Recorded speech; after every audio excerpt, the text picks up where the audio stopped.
Assalamualaikum warahmatullahi wabarakatuh. Semangat pagi putra soleh maupun putri solehah. Semoga kita semua dalam lindungan Allah Subhanahu wa taala, diberi kesehatan, keselamatan, dijauhkan dari mara bahaya, malapetaka ataupun penyakit yang membahayakan. Amin. Untuk muatan pelajaran pendidikan agama Islam dan budi pekerti hari ini, kita akan belajar tentang beriman kepada Allah dan Rasul-Nya. Tetapi sebelum kita belajar beriman kepada Allah dan Rasul-Nya, terlebih dahulu berdoa secara bersama-sama, dimulai dengan lafal basmalah. Bismillahirrahmanirrahim. Raditu billahi rabba wa bil islami dina wa bi Muhammadin nabiyya wa rasulah. Rabbi zidni ilma warzuqni fahma. Amin. Asyhadu alla ilaha illallah wa asyhadu anna Muhammadar Rasulullah. Aku bersaksi bahwa tiada Tuhan selain Allah, dan aku bersaksi bahwa Nabi Muhammad itu utusan Allah. Oke, sebelum anak-anak belajar tentang beriman kepada Allah dan Rasul-Nya, yuk kita membaca surat Al-Fatihah terlebih dahulu, dimulai dengan bacaan ta'awudz. A'udzu billahi minasyaitonir rajim. Bismillahirrahmanirrahim. Alhamdulillahi rabbil alamin. Ar-Rahmanir-Rahim. Maliki yaumiddin. Iyyaka na'budu wa iyyaka nasta'in. Ihdinas siratal mustaqim. Siratal ladzina an'amta 'alaihim ghairil maghdubi 'alaihim waladdallin. Amin. Oke, kita akan belajar tentang beriman kepada Allah dan Rasul-Nya. Beriman kepada Allah dan Rasul-Nya termasuk pada rukun iman. Jika kita lihat, beriman kepada Allah adalah rukun iman yang pertama. Sedangkan beriman kepada Rasulullah termasuk pada rukun iman yang keempat. Sekarang, mari kita pelajari bersama-sama beriman kepada Allah yang termasuk pada subpelajaran yang pertama. Allah Subhanahu wa ta'ala adalah pencipta alam semesta. Allah menciptakan langit, bumi, serta segala isinya. Bahkan diri kita pun adalah ciptaan Allah Subhanahu wa ta'ala. Maka sudah sepantasnya lah kita mengenal Allah Subhanahu wa ta'ala. Bagaimana cara mengenal Allah?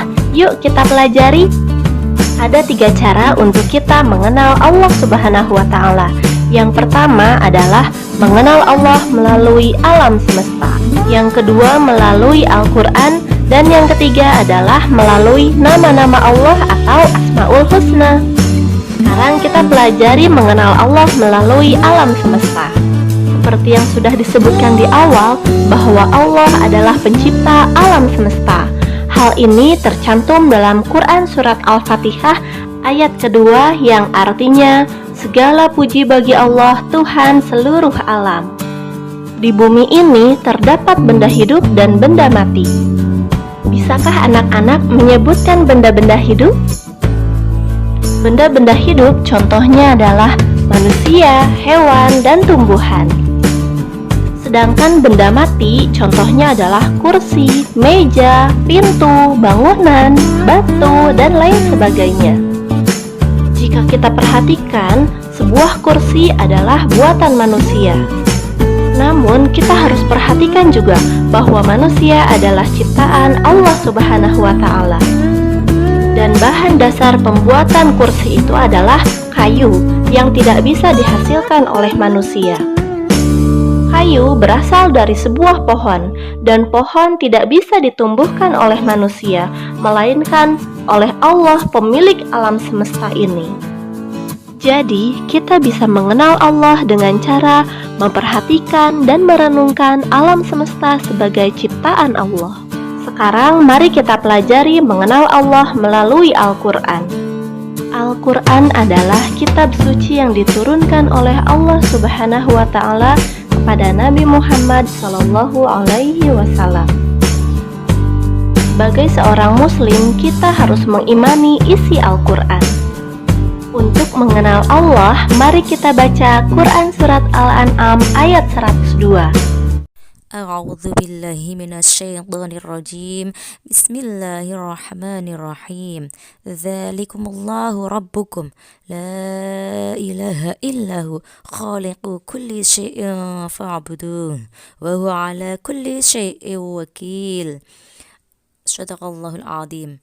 Yang artinya, itulah Allah Tuhan kamu, tidak ada Tuhan yang berhak disembah selain Dia, pencipta segala sesuatu, maka sembahlah Dia, dan Dia adalah pemelihara segala sesuatu. Itu adalah arti dari surat Al-An'am ayat 102. Dalam ayat Al-Quran tersebut mengenalkan kepada kita bahwa Allah adalah Tuhan kita semua. Allah adalah Maha Pencipta dan Maha Pemelihara, sehingga hanya kepada Allah lah kita menyembah. Selanjutnya kita akan mengenal Allah melalui Asma'ul Husna. Asma'ul Husna artinya adalah nama-nama Allah yang baik.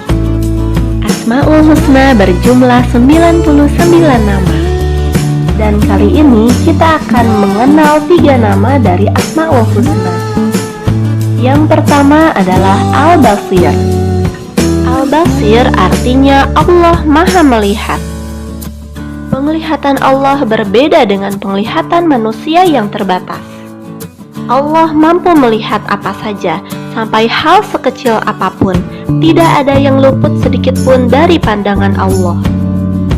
Semua perbuatan kita dilihat oleh Allah, baik itu perbuatan terpuji ataupun perbuatan tercela. Walaupun ada seorang manusia yang berbuat tercela dan ia menyembunyikannya, maka Allah tetap mengetahui apa yang ia lakukan, karena Allah Maha Melihat. Asma'ul Husna yang kedua yang kita pelajari adalah Al-Adlu. Al-Adlu artinya Allah Maha Adil. Allah memandang semua manusia sama di hadapannya, baik itu orang berkulit putih atau berkulit hitam, orang tua atau orang muda, orang miskin atau orang kaya, perempuan atau laki-laki, semua sama di hadapan Allah. Dan yang membedakannya adalah keimanan dan ketakwaan. Takwa adalah mengerjakan yang diperintahkan Allah dan menjauhi yang dilarang oleh Allah. Hal ini tercantum dalam Quran Surat Al-Hujurat ayat 13. Yang artinya, wahai manusia, sungguh kami telah menciptakan kamu dari seorang laki-laki dan seorang perempuan. Kemudian kami jadikan kamu berbangsa-bangsa dan bersuku-suku, agar kamu saling mengenal. Sesungguhnya, yang paling mulia di antara kamu di sisi Allah ialah orang yang paling bertakwa. Sungguh Allah Maha Mengetahui, Maha Teliti.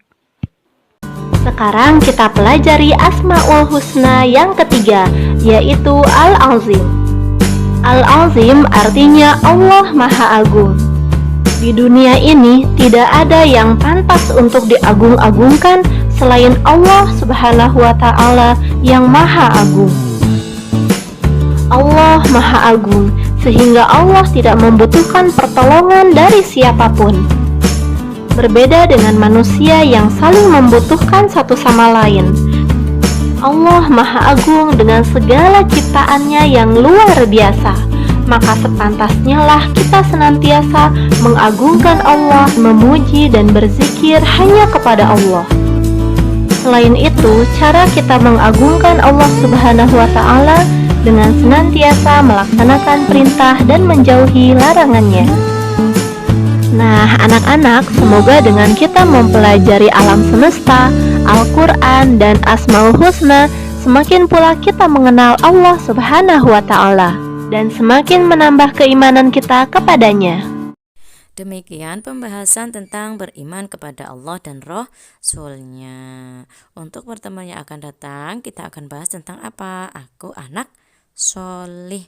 Tetapi sebelum materi pembelajaran ini ditutup, Ibu berpesan, jaga kesehatan ya nak ya, tetap semangat belajar, jangan putus asa ataupun patah semangat. Tidak lain penting yaitu apa? Patuhi kedua orang tua. Kemudian sholat 5 waktu jangan ditinggalkan. Oke. Kurang lebihnya Ibu Guru mohon maaf. Assalamualaikum warahmatullahi wabarakatuh.